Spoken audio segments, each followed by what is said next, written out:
I have this vintage white sewing machine which I really love, and it had a weird connector. It sort was mercury electric or something like this products, and I think this kind of connector on the side it's only also on other models, but it was really cumbersome. Just taking places would just come out from here, this whole two brown cables, and then you have this plug on the side, and the one cable goes to the pedal. It was just hanging around, really not pleasant. So anyhow, I did rewiring. I got cables from other whatever I could find. This cable actually came from an IKEA lamp, so it has a switch, and that's how I turn it on and off. It's plugged into the wall. This other cable goes to the pedal. Now it looks like a normal machine.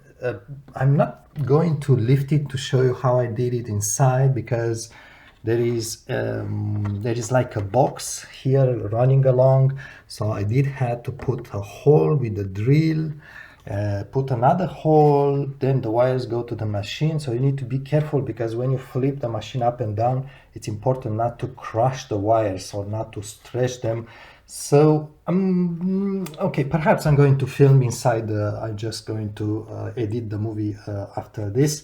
So what it looks like right now, it's just like a normal sewing machine. It's really two cables, one to the floor, to the wall, one to the pedal, and this I'm going to ditch it. I do like to keep the vintage part of it, but sometimes I don't know. I did have to weld the wires, the cables. You need to do a good job. My kind advice is just bring it to someone who knows what he's doing, because these cables can pull on them, may detach, may touch the metal, you get electrocuted or something like this, start a fire. So I really need to do a good job connecting the cable, insulating them with maybe electrical tape, quality one. Anyhow, but now it looks really like a normal sewing machine. If you want, I can just give it a run just for the front part of it. Is it on? Just turn it on. And by the way, this it was really just one of those IKEA small lamps. I think the power it's enough. The grade of the cable, whatever, the thickness of the cable, it's enough. And it's really interesting because it just kind of a switch on and off of the machine. I don't have to unplug it from the wall. I can leave it plugged into the wall.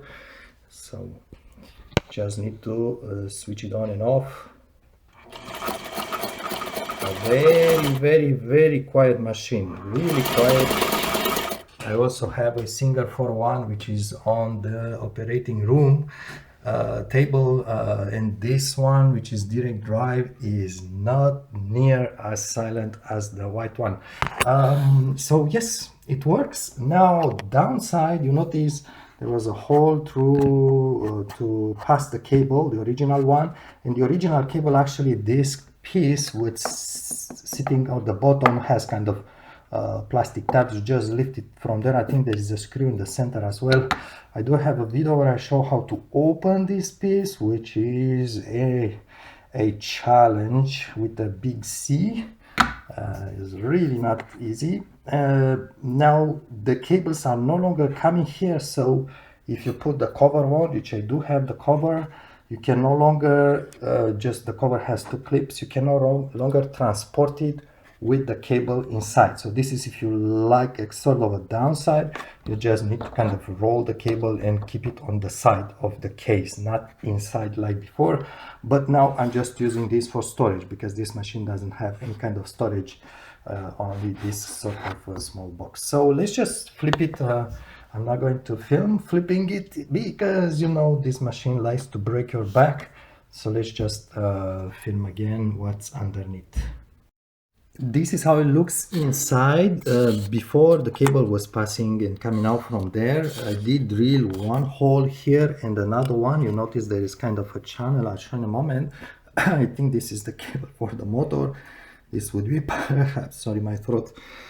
For the light, you really need to remember how the cables stay together, and before you disconnect it, the cables have a certain way to attach each other. I think there are 4 ends or 6 ends of the cables that attach in a certain way. This is not the meaning for this video. You really need to mark it the way it is before you disconnect anything.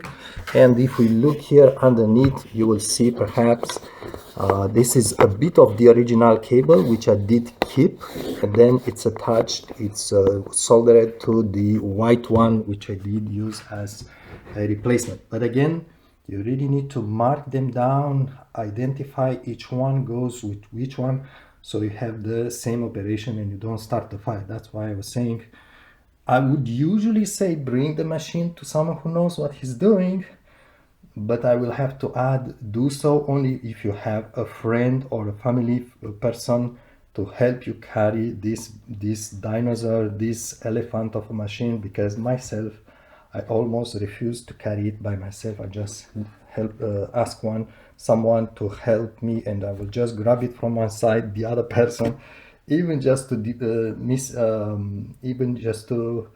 move it from a room to another one. I don't want to carry this 40 pounds sewing machine by myself any longer. That's at least what my lower back is asking me to do.